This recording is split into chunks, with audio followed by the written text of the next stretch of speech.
누가복음 9장 20절 말씀 보겠습니다. 누가복음 9장 20절입니다. 자막을 참조해서 저와 여러분이 한 절씩 교독합니다. 누가복음 9장 20절 예수께서 이르시되 너희는 나를 누구라 하느냐? 베드로가 대답하여 이르되 하나님의 그리스도시니이다 하니 22절 이르시되 인자가 많은 고난을 받고 장로들과 대제사장들과 서기관들의 버림바 되어 죽임을 당하고 제3일에 살아나야 하리라 하시고 23절 또 무리에게 이르시되 아무든지 나를 따라오려거든 자기를 부인하고 날마다 제 십자가를 지고 나를 따를 것이니라. 25절 사람이 만일 온 천하를 얻고도 자기를 잃든지 빼앗기든지 하면 무엇이 유익하리요? 아멘.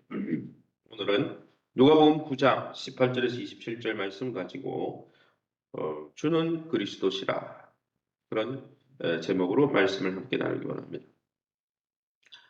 오늘 9장 18절 바로 앞구절이 오병이어 사건이었죠. 이 오병이어를 통해서 5천 명을 먹인 사건은 단순히 예수님이 먹을 것을 주는 분이다 이런 단순한 기적 차원이 아니라 예수님의 정체를 드러내는 표적, 그냥 일반 기적이 아니라 사인이라는 거죠.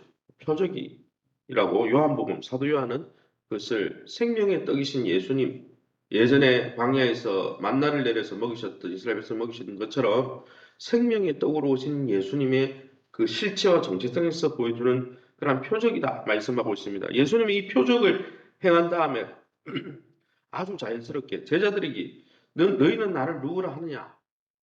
너희가 오병이어 기적을 통해서 내가 누군지를 알았느냐? 되묻고 있는 장면을 보면 이것이 표적이 맞죠. 그럼 오늘 본문을 통해서 우리가 믿고 의지하는 예수님은 어떤 분이십니까? 20절입니다.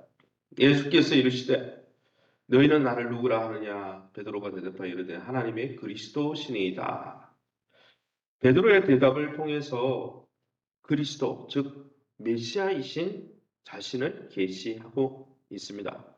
예수님은 자신의 정체에 대해서 사람들과 제자들의 생각을 물으셨어요. 그도 그럴 것이 오병이어 사건 바로 전에 보면 헤롯이 이 예수님의 사역을 보고 자기가 죽인 세례 요한이 살아났다. 내지는 죽은 사람을 살리는 그 뭡니까 엘리야와 엘리사가 다시 왔다. 이렇게 이야기를 했잖아요. 이에 예수님은 오병이어를 통해서 자신이 누군지를 보여주시면서 베드로에게 물으셨죠.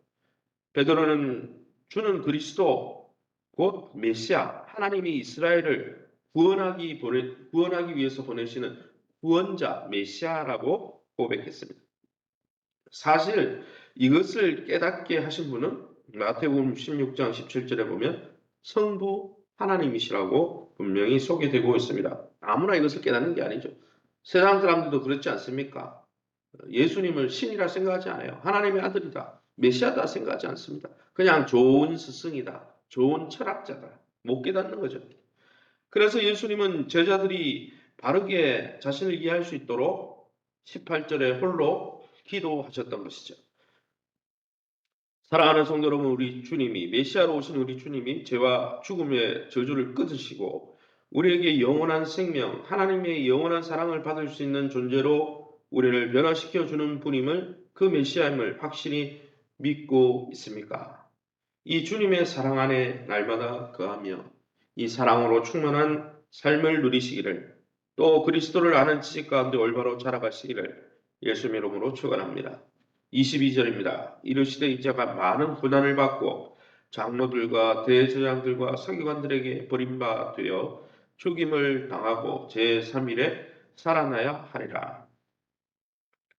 참 생명의 주님이신 또 메시아이신 그리스도 예수님이 그러면 그 메시아의 역할, 구원자의 역할을 어떻게 할 것인가? 이 베드로의 고백, 제자들의 고백을 들으시고는 이제 그 메시아 역할을 어떻게 할 것인지를 설명하고 계시죠. 자신의 많은 고난, 십자가 고난과 배척을 받으시고 우리 대신 죽임을 당하심으로 우리를 죄와 죽음의 저주에서 구원하여 우리를 하나님의 사랑받는 자녀로 세울 것임을 말씀하고 계십니다. 여러분, 우리가 받아야 할 진노와 형벌을 대신 십자가 위에서 받으시고 우리에게 새 생명과 새 신분을 허락해 주시기 위해 자신을 하나님 앞에 희생제물로 드린 이 메시아, 십자가의 은혜를 날마다 기억하고 그 사랑 안에 우리의 삶을 세워가시기를 예수님 이름으로 축원합니다. 그러면 이 본문을 통해서 우리가 우리의 삶에 적용할 수 있는 교훈이 뭡니까? 23절입니다. 또 우리에게 이르시되 아무든지 나를 따라오려거든 자기를 부인하고 날마다 제 십자가를 지고 나를 따를 것이니라. 여러분, 예수님을 믿는 삶이란 무슨 뜻입니까? 예수님을 따라가는 삶입니다.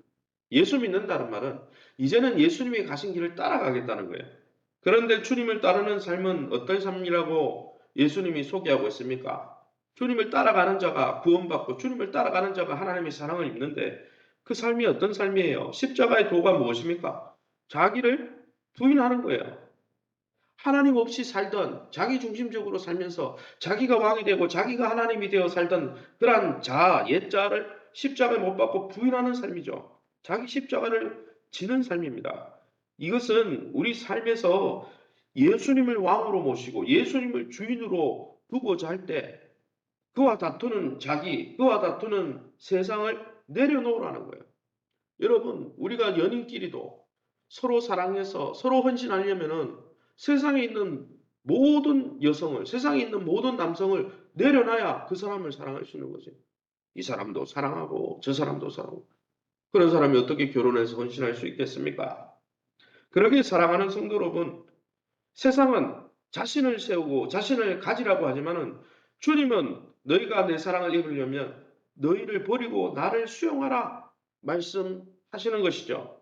그리스도 안에서 자기를 버리는 것은 자기 상실로 끝나는 것이 아니라 오히려 우리 자신을 내려놓을 때 부활하여 새 생명을 얻고 새로운 피조물로 하나님께 사랑받는 삶을 영원한 삶을 얻는 것입니다.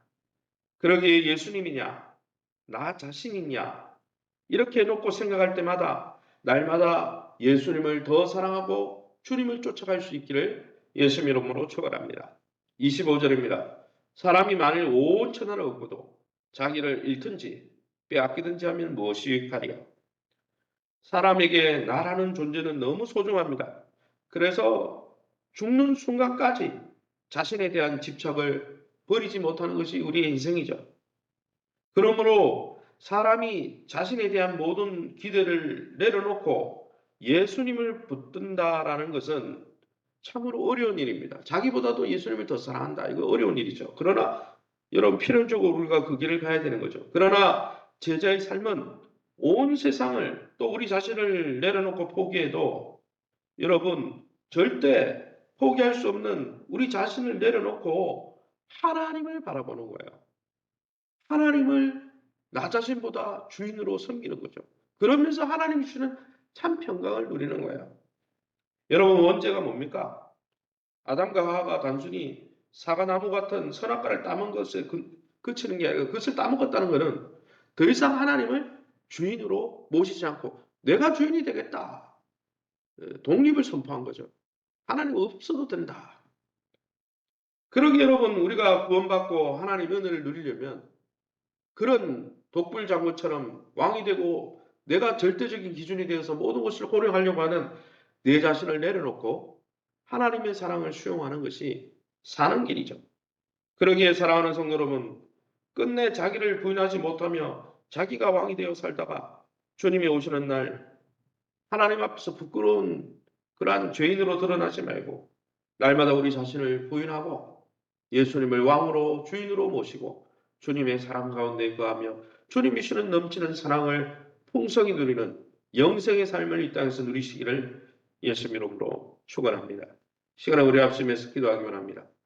부족하고 형편없는 우리 자신을 포기하지 못해 끙끙거리는 그러한 어처구니 없는 삶을 내려놓고 그러한 삶이 변화되어 줄 수 있도록 그래서 예수님이 왕이 되고 예수님이 주인이 되는 복되고 아름다운 삶을 살 수 있게 도와달라고 예수의 은혜 안에 강하고 충성된 일꾼을 세우는 교회가 될 수 있도록 또 교회가 벌이는 모든 사역과 일들에 마음을 합할 수 있도록 우리 왕종훈 집사님, 손용환 전도사님, 장인어른 박인숙 권영호 성도님 외에 환우들을 위해서 우리 자녀들과 기업을 놓고 또 우리 사물에 있는 대신방을 놓고 우리 합심해서 통성으로 기도